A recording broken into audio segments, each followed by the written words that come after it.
topik dalam reform itu untuk kemuliaan Allah.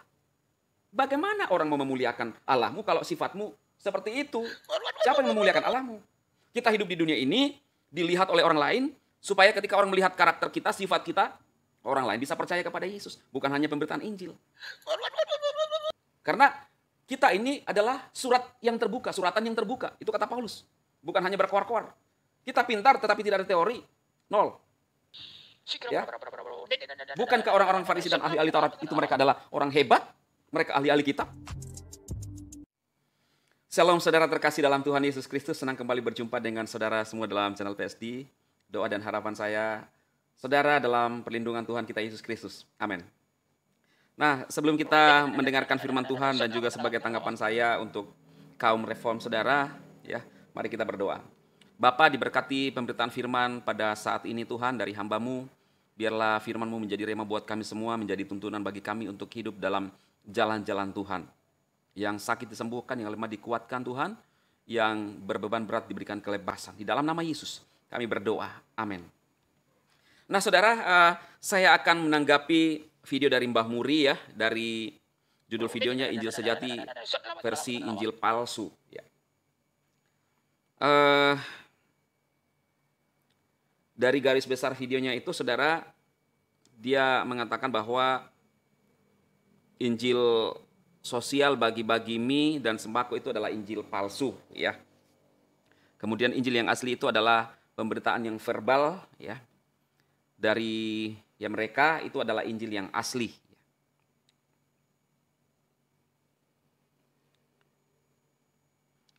Lalu dari videonya itu saudara tidak jauh beda ya. Seperti biasanya menyinggung-nyinggung, menyindir dan menyinyir ya. Saya benar-benar tidak paham dasar-dasar mereka sampai sejauh itu dan sadis itu terus menyindir bahkan menyerang kekristenan Pantekosta dan karismatik ya. Kalau kemarin saya membahas bahwa memang mereka adalah, kalau menurut saya itu adalah sifat-sifat Farisi dengan dasar-dasar firman Tuhan yang saya tunjukkan kepada saudara semua. Nah, saya ketawa saudara melihat apa yang disampaikan pernyataan-pernyataan dia, karena dia menganggap bahwa ketika kita membagi-bagi sembako itu adalah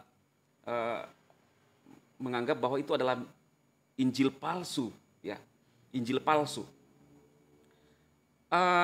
Mereka ini seperti kehilangan pembicaraan, seperti tidak ada bahan yang mau dicerita, saudara. Sedangkan firman Tuhan itu adalah sangat banyak, sangat kaya yang bisa kita jelaskan bagaimana membangun orang lain. Tetapi saya melihat mereka ini kehilangan bahan. Mana bisa kita mengatakan bahwa ketika kita membagi-bagi sembako, Indomie itu adalah Injil palsu. Ya, yang sering mungkin dilakukan oleh ya saudara dari karismatik. Mana bisa kita mengatakan seperti itu, saudara? Keyakinan saya bahwa hanya ada satu Injil. Hanya ada satu Injil, yaitu Injil Yesus Kristus, saudara. Yang kita beritakan. Ya. Kalau mereka pernah menanggapi Pastor Andi Simon, maksud saya dia pernah menanggapi Pastor Andi Simon dalam Matius 4 ayat 23. Katanya itu adalah pola pelayanan Tuhan Yesus yang benar. Yaitu berkeliling, mengajar, kemudian memberitakan Injil, lalu mengadakan mujizat. Tidak ada langsung mujizat. Jadi saat itu dia mencela Pastor Andi Simon. Nah, jadi harus kembali ke pola ini. Jadi mereka ini terjebak dengan satu pemikiran yang konservatif, ya, yang tidak berkembang. Ya. Itu sebabnya kalau mereka menyesatkan orang lain atau denominasi lain itu ya wajar, karena mereka itu memang tidak berkembang pemahaman mereka. Lalu kemudian kemungkinan ada kebencian-kebencian. Nah kalau memang kita kembali ke pola ini, oke lah. Kamu menganggap bahwa Pastor Andi Simon salah karena hanya menonjolkan mujizat. Tapi giliran kalian, mana mujizatnya?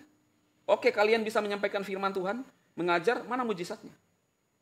Apakah kalian bilang tidak usah dipublish? Kenapa tidak usah dipublish? Bukankah itu sesuatu yang sangat luar biasa, mempermuliakan Tuhan kita ketika ada mujizat orang bisa lihat. Nah, jangan hanya menilai orang lain, tapi tidak bisa menilai diri sendiri. Ini pesan saya. Ya.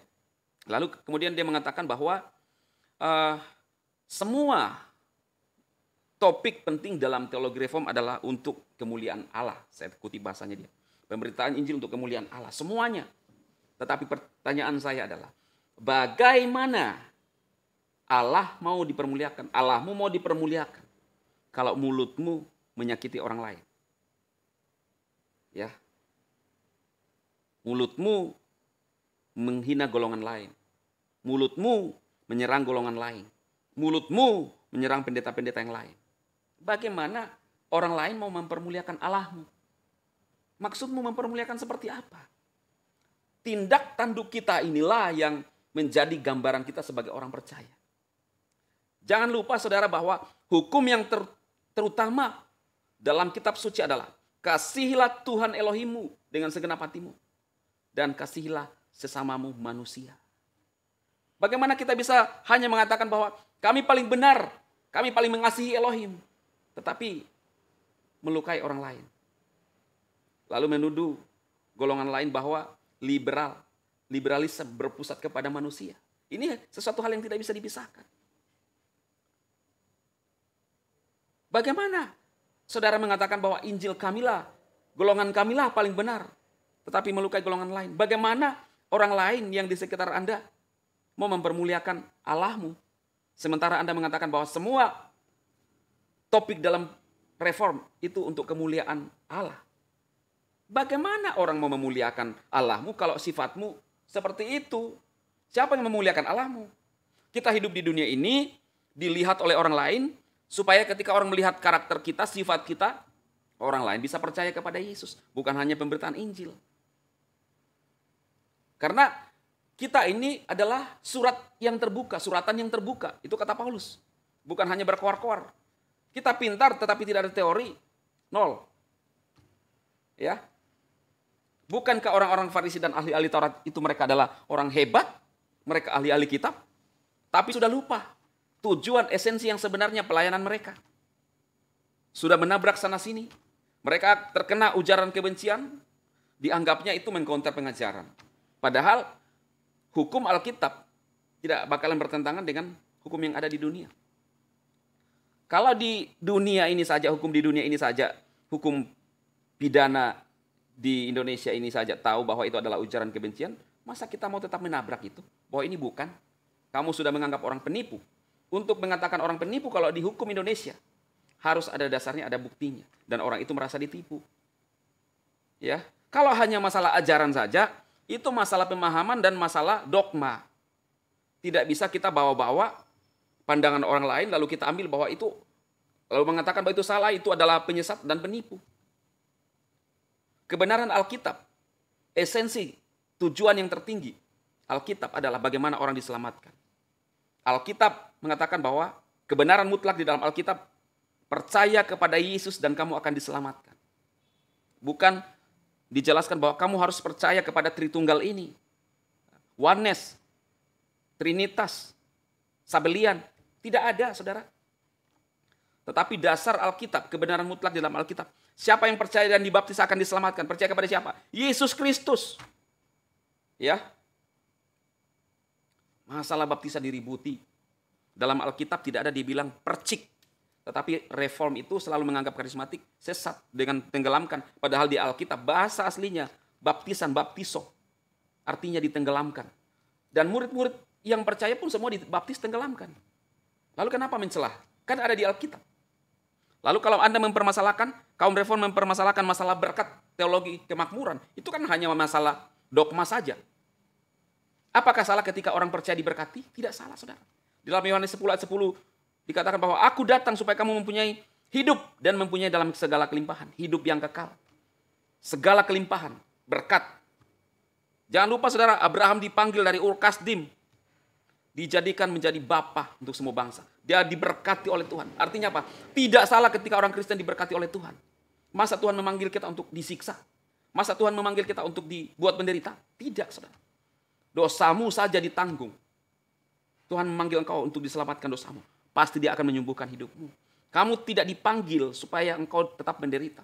Yesus datang untuk menyelamatkan umat manusia, menyelamatkan dari dosa. Dan menanggung semua sakit penyakitnya. Itu dosa. Apakah dia tidak bisa menyembuhkanmu? Apakah dia tidak bisa memberkatimu? Sangat bisa. Dan karismatik juga sadar bahwa pusat kita adalah Tuhan. Tetapi tidak salah ketika Tuhan memberkati kita. Jangan justru pandangan kaum reform seolah-olah kita harus miskin. Harus melewati proses. Saudara tidak tahu. Hamba-hamba Tuhan yang ada di karismatik melewati banyak proses juga. Kenapa? Seperti sekarang mereka mendapatkan berkat. Karena waktunya Tuhan memberkati mereka. Justru yang salah itu ketika kita sudah puluhan tahun ikut Tuhan, masih menderita terus. Ya, masih, ya, orang menderita itu saudara identik dengan orang yang, Anda usah saya ngomong lah, ya. Iya, saudara ya, Anda usah saya ngomong lah itu. Jadi artinya apa? Yang saya mau jelaskan di sini bahwa orang di karismatik pun mengalami banyak proses, tetapi jangan seolah-olah membawa satu seolah-olah menuduh bahwa semua itu sudah makmur semuanya.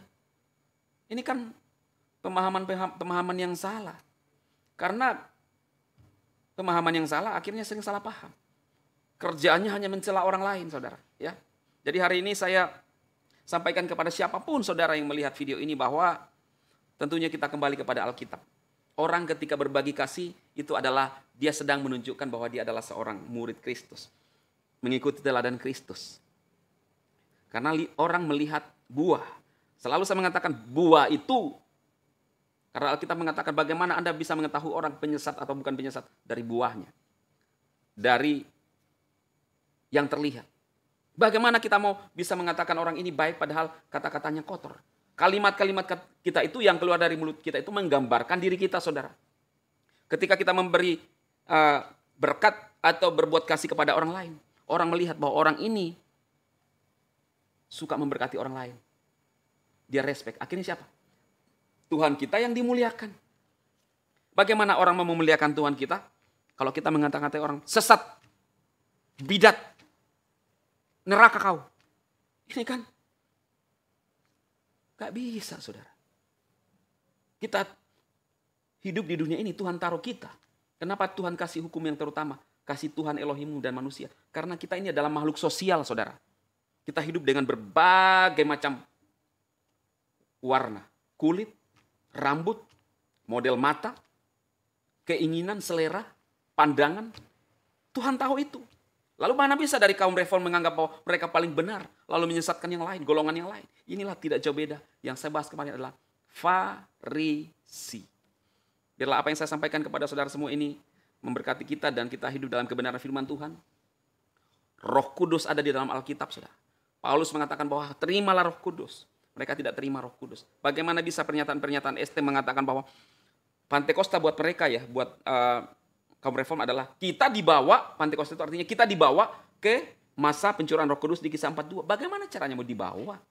Fisiknya atau rohnya? Kita hidup di abad sekarang, Pantekosta ratusan tahun yang lalu. Ini kan, itu sebabnya kalau orang itu bilang yang dibahas oleh Mbah Muri, predestinasi ini adalah teologi beriak, ya. Saya juga nggak paham, saudara. Apa yang disampaikan dari video itu saya nggak ngerti sama sekali. Mutar-mutar, membahas Injil, Injil palsu dan Injil benar. Kalau kita memberikan Indomie kepada orang, beras kepada orang itu adalah bagian bagaimana kita menjadi saksi bahwa kita ini adalah orang-orang yang berbuat kasih. Bagian daripada buah roh. Bukan hanya dengan kata-kata. Jadi itu adalah bagian kasih kita. Kalau orang melihat kita, oh ini baik, mempermuliakan, dia dari mana? Oh dia ini orang Kristen. Oh iya, baiknya tahu orang Kristen nih. Bagaimana kalau kata-kata, sesat itu masuk neraka. Dia orang mana? Kristen. Wih, masa Kristen begitu? Ini sederhananya Mbah Muri, ini sederhananya Pak ST, supaya ngerti. Ya. Jadi hanya satu Injil, Yesus Kristus kita beritakan. Adapun kalau kita memberkati orang itu adalah kita memperlihatkan surat terbuka sebagai orang-orang yang percaya Kristus bahwa pengikut Kristus itu berbuat kasih, ya, bukan berbuat cemar, menuduh orang sembarangan, mengata-ngatai orang sembarangan. Ini paham, ya. Semoga firman Tuhan ini memberkati saudara semua yang sangat sederhana dan bisa mengubah orang-orang yang ya para penyinyir-penyinyir, ya, saudara ya. Tuhan memberkati dan selalu dalam perlindungan Tuhan kita. Amin, amin, amin.